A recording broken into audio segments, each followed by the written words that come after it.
Let's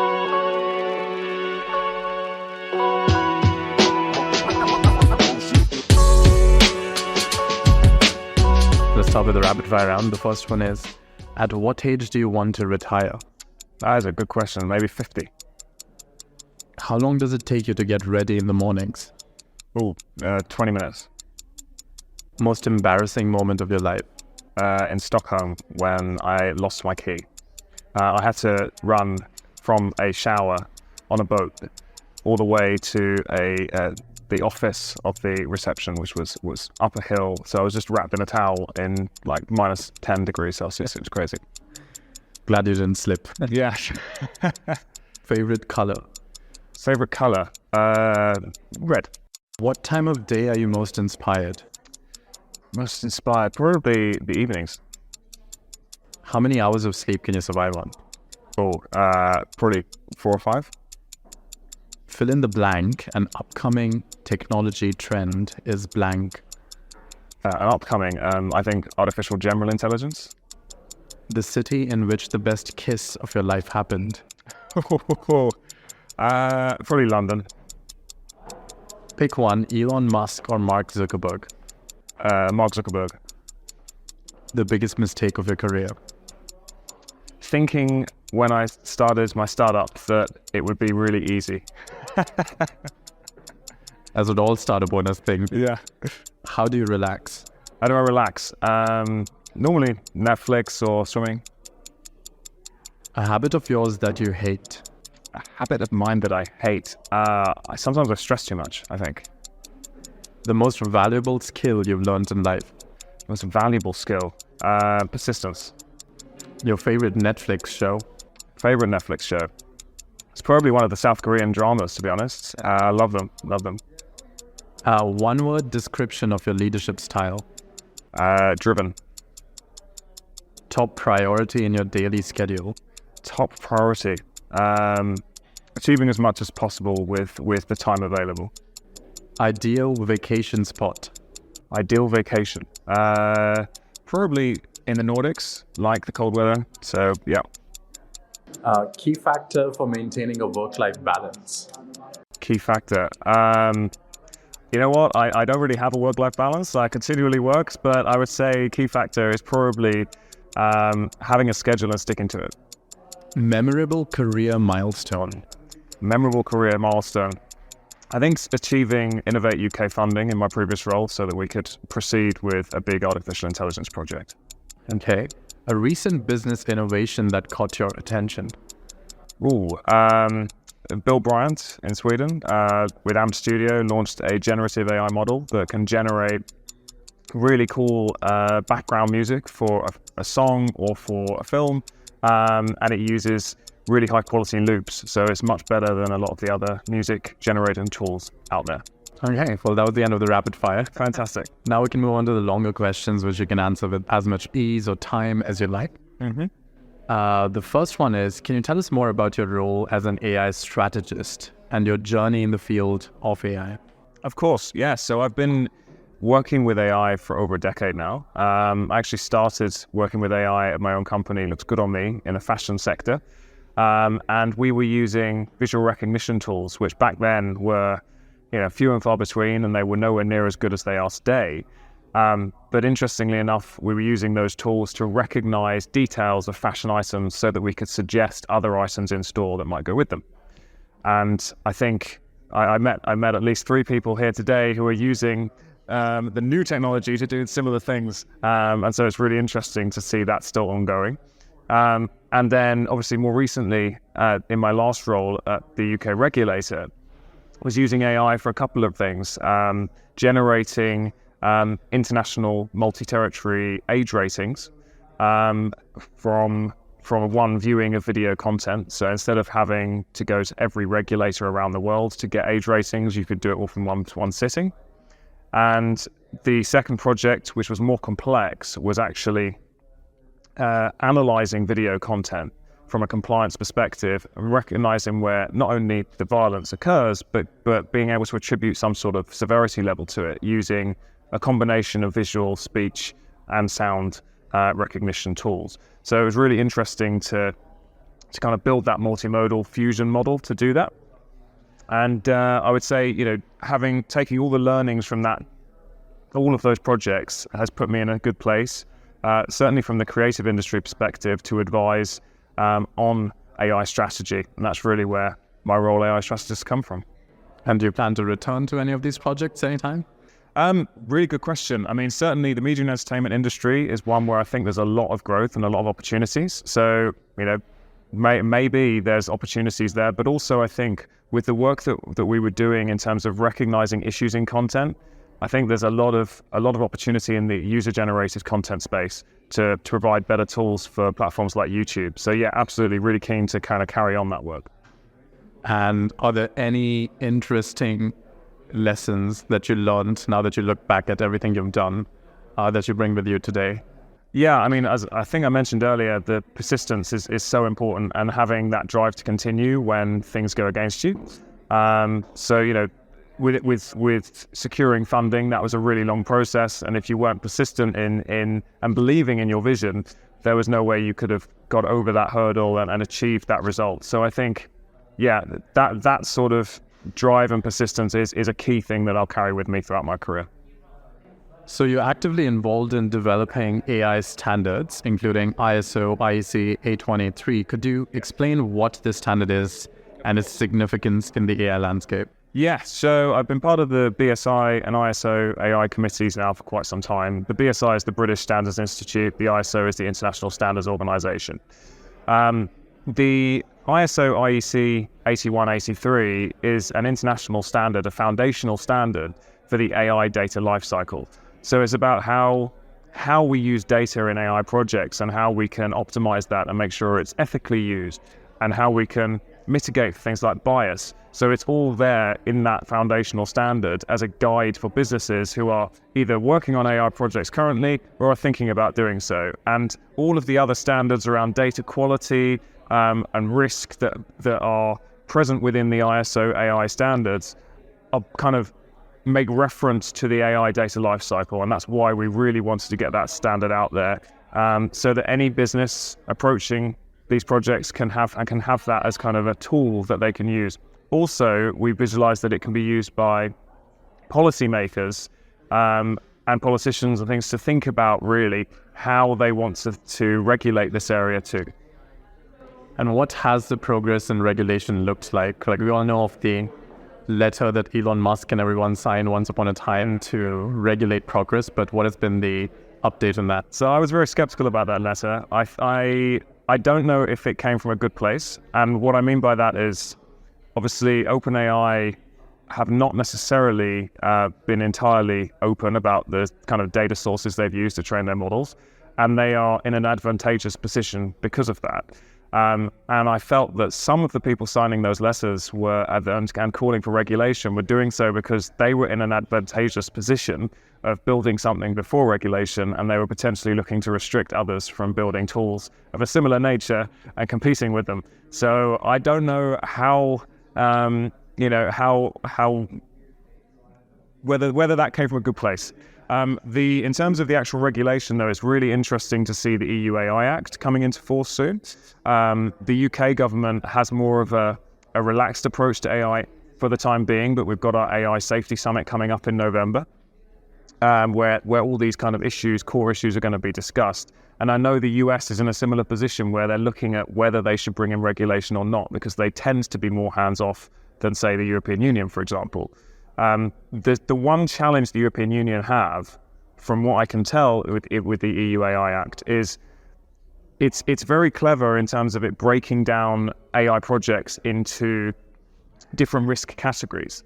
But the issue is there's a number of projects that already exist, such as GPT-4, that are being widely used, ChatGPT, and they've already been trained and they're already in public consumption. And the problem is they probably fall into the high-risk categories, but what are we going to do now they're already being used by the public? Are they going to be withdrawn from the market? Because that would seem to be quite an unpopular thing, I would think, because people have got used to using these tools. So how are we going to work with tools that are already out there? And I think that's something that will be a challenge for the EU AI Act, definitely.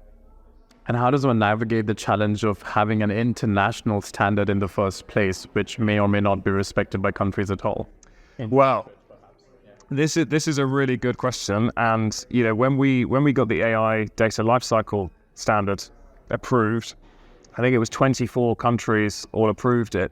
But you're right that when it's a standard, it doesn't have to be adhered to. So it's not a regulation, it's not in law, and it's up to the governments of those countries if they want to use it to kind of form a legal basis for around it. But I do think it's tricky if you have countries that are under tough regulation, like for example with the EU AI Act, and countries that are not, because what you could see is innovative businesses opting to develop their tools in markets that are less restricted, because then they may be able to use practices that would not be allowed in the restricted market, and then bringing their products, which have had the advantage of maybe more flexibility, to a market like the European Union, and not being entirely honest about how they've trained them. And the issue there is, you've got black box AIs and neural networks. It's very difficult to actually break into those and to find out what data has been used to train them. And so I think that, again, is an intrinsic problem. If there's not a global accepted regulation around it, then we can have all these standards and we can have all this advice, but really then it comes down to the ethics of the company and the ethics of the individuals more than anything else. So next one is, what motivated you to become a member of the British and International Standards Organization, AI committees, and what kind of work do you do within them? Sure. So in terms of motivation, it was actually soon after the Cambridge Analytica scandal broke. Obviously, since then, there's been that book by Brittany Kaiser called Targeted, which I recommend everyone reads, which is really fascinating about how AI can be used in a bad way, really, to influence politics, for example. And I was quite concerned about what was being done in standards and to try and help governments to form policies that would kind of stop that sort of thing happening in the future. And so that's why I got involved in the British Standards Institute in the first place. And then the opportunity to work with experts like Julian Padgett, Colin Crone, and Jeremy Swinfen-Green on the AI data lifecycle standards really got me excited about working in the International Standards Organization as well. And so does the Cambridge Analytica scandal pale in comparison to whatever has happened since in technology? I'm not sure it pales into insignificance. I think it was still, when you're looking at uses of AI that are bad, I think that it's certainly up there with with the scandals. I mean, obviously, deep fakes are going to be very interesting. Obviously, there's a British election coming up. There's already been one deep fake online of Sir Keir Starmer saying things that he didn't say, trying to make him look bad. And I think that could be the start of something very bad if we start to have loads of deep fakes before that election to try and influence the result. That's going to be very problematic. It has been, however, a positive thing to see both parties putting out messages making clear that was a deep fake. So hopefully, if they carry on in that way and standing up for democracy, both parties, key parties standing up for democracy, I think we can avoid any issues there. But certainly, it's not a good look that this far out from the election, which must be at least 6 months, deep fakes are already emerging. And so we mostly hear about the negative impacts of AI on politics. Are there any positive impacts of AI on politics? You know what, I think in the future, AI can be a really useful tool to predict how certain policies will impact the public. And I think that, we might even be able to get to a point where we can rely on AI tools to shape strategy from an economic perspective. So I think that there are benefits that we could see from AI in politics, but certainly as well there are negatives, as with everything. It really depends on the use case. So in one of your posts, you mentioned the importance of ethical and responsible AI development.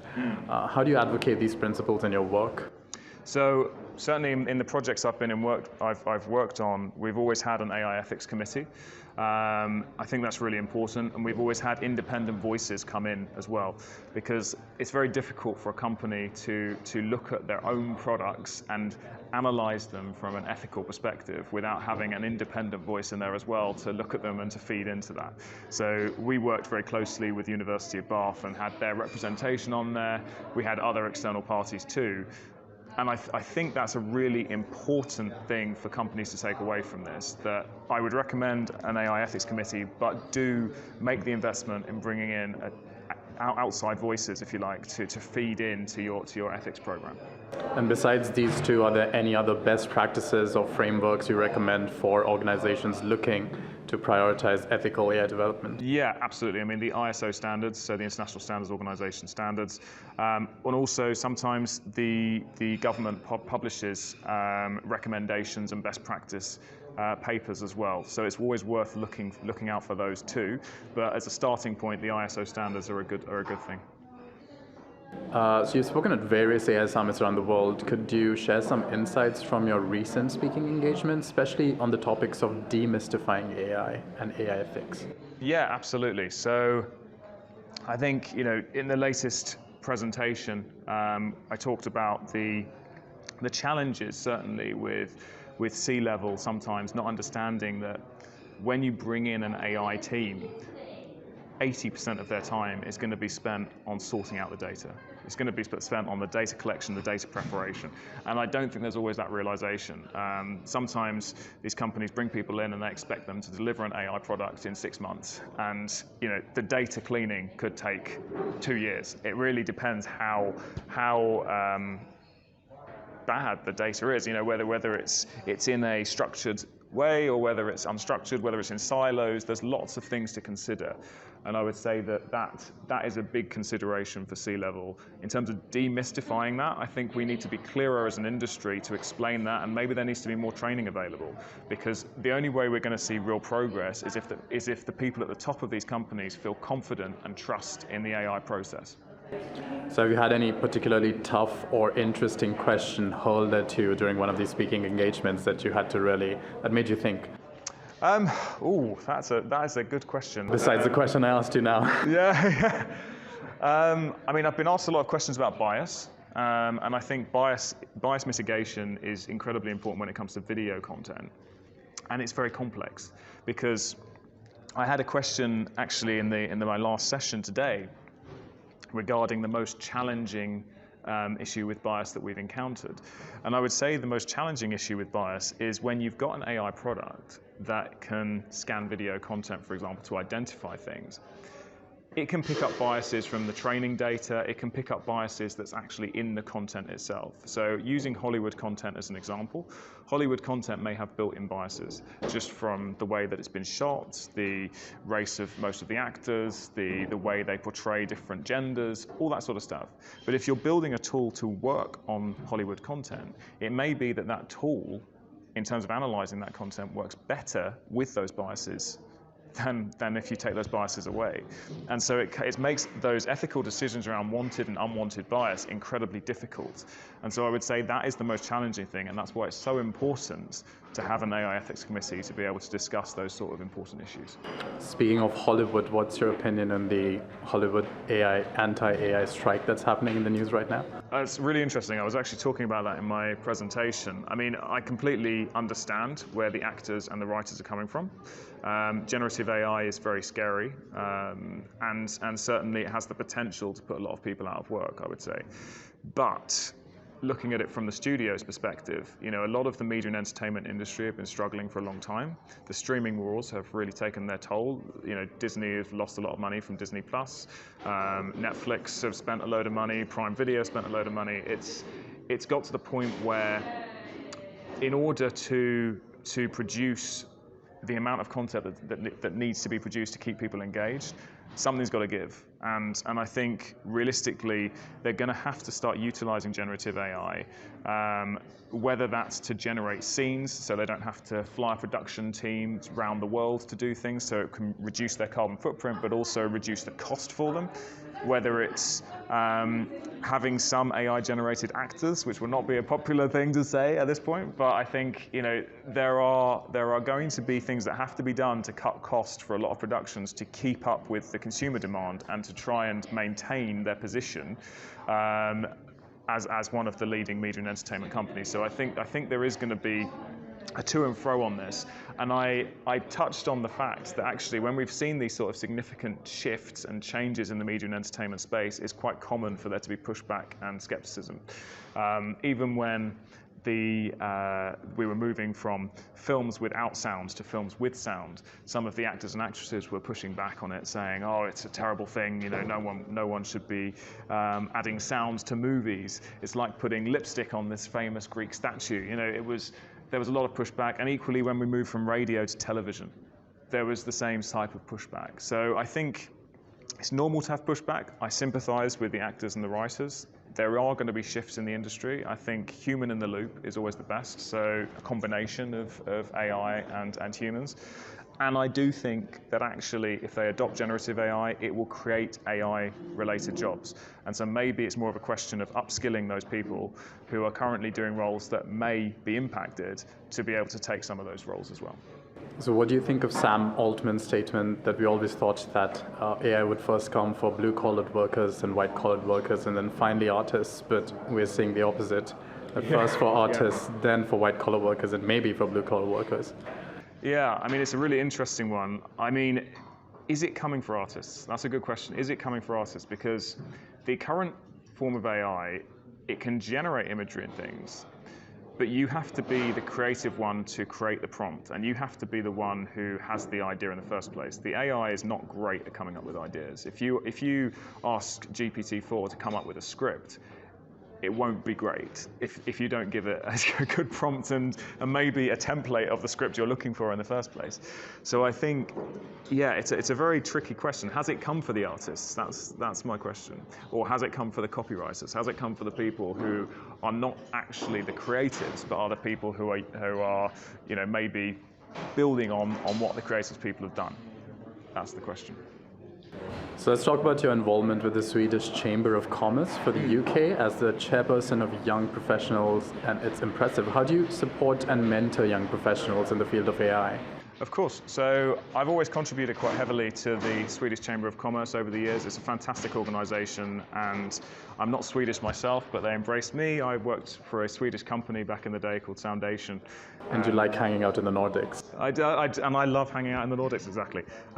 So no, it's been a really good opportunity for me to network with some really amazing people. And in terms of feeding back, they always have this annual tech forum in London, which is a really well-attended event, and it's great to kind of put people forward as speakers each year and have people have the opportunity to speak about the amazing stuff they're doing from my network. And then on top of that, we've run a mentoring scheme in the past as well for people actually just leaving school who are 18, looking to go to university, and we've been able to mentor them personally to help them on that stage of their journey. And I'm always open as well to talk to others who are at the start of their careers looking to kind of, I guess, embark on a career in technology. I recently did a podcast which was distributed to the universities in London, for example, that was all about the fact that you don't necessarily need to come from a computer science background to get involved in the AI industry. So in total, you've raised over £1 million in grant capital. Could you share some strategies and insights for securing funding in the AI and tech startup ecosystem? Thank you. I think a lot of that actually comes from networking, so understanding where the opportunities are. And then it's really hard work. I mean, to secure funding, for example, from Innovate UK in the UK, you have to secure an academic partner most of the time. You have to have a realistic vision that can be achieved within the budget. You have to be able to put it all in a very detailed Gantt chart. You have to be able to talk about how you're going to commercialize the proposition. There's a lot of work that has to be done. So what I would say is grant funding can sometimes seem to be the easy way to get funding, and it isn't. It isn't. They expect just as much as, I would say, an investor, if not more, when they're looking to scrutinize these projects. And the competition for grant funding is extremely high. It's a welcome thing that the UK has now once again joined the Horizon programme, which it left during Brexit. The Horizon programme, anyone can apply for funding again, but it's a very long process to secure that funding, but it really will help science and technology companies. And so what's your opinion on bootstrapping, on the other hand? So I bootstrapped my own startup for 12 months, and I had to do a part-time job alongside leading the startup, so I wasn't getting very much sleep at all. But I think bootstrapping is a good thing to a point, but it can start to affect your health. And just from experience, when you're spending so much time, trying to bring in enough money to keep it ticking over, to pay people, to keep your vision coming to life. So I think that, yeah, it can be a challenge, bootstrapping, but I respect anyone who does that and takes that on. But there does always seem to come a point where you do need external investment in one way or another. So what are your best tips for dealing with stress as a startup founder, which you said you don't deal with well? Yeah. Well, I would say that, I always like to try and get as much stuff done in the time I have available as possible. So I will always put myself under a lot of pressure to get things done. And to achieve certain goals, which are always normally quite tough. So maybe to avoid stress, you should be more realistic with how you can spend your time and make sure you structure your day to have some downtime as well. I don't normally do that, to be fair, but I think for most people that would really help. I kind of like to feel a little bit of pressure because it reassures me that things are going in the right direction and that there's a lot going on. It actually makes me quite unnerved if there's like nothing going on or I feel very, very relaxed. I'm like, why am I so chilled at the moment? So what role do you think pressure has to play in the entire startup ecosystem? Do you think competition makes it thrive in the first place? I think so, yeah. Absolutely. I mean, if you're working on something that you think is groundbreaking, but there is no competition, that either raises alarm bells or means you're working on something absolutely incredible. So I think most of the time investors actually like to see that there are competitive products because it shows that there's a market and there's an opportunity. And I think it takes a lot more to convince an investor to put money into a project if there is no obvious competition. So you were shortlisted for the, if I pronounce it right, the CogX Global Goals Impact Award. Could you tell us more about this recognition and the projects that led to it? Sure. So a lot of the stuff we've touched on already around the International Standards Organization, artificial intelligence, data lifecycle standards, that actually played a really important role in there. It covers a lot of the UN sustainability goals as well. So I think that was one of the reasons why I was nominated for this. And also the work I've been doing in my previous role at the UK regulator was all around helping an organization that's over 100 years old to be able to channel AI to actually remain relevant and to cover online content with its classifications to help people in the UK and beyond. So I think those were the kind of things that they saw as being positive goals for nominating me for the award.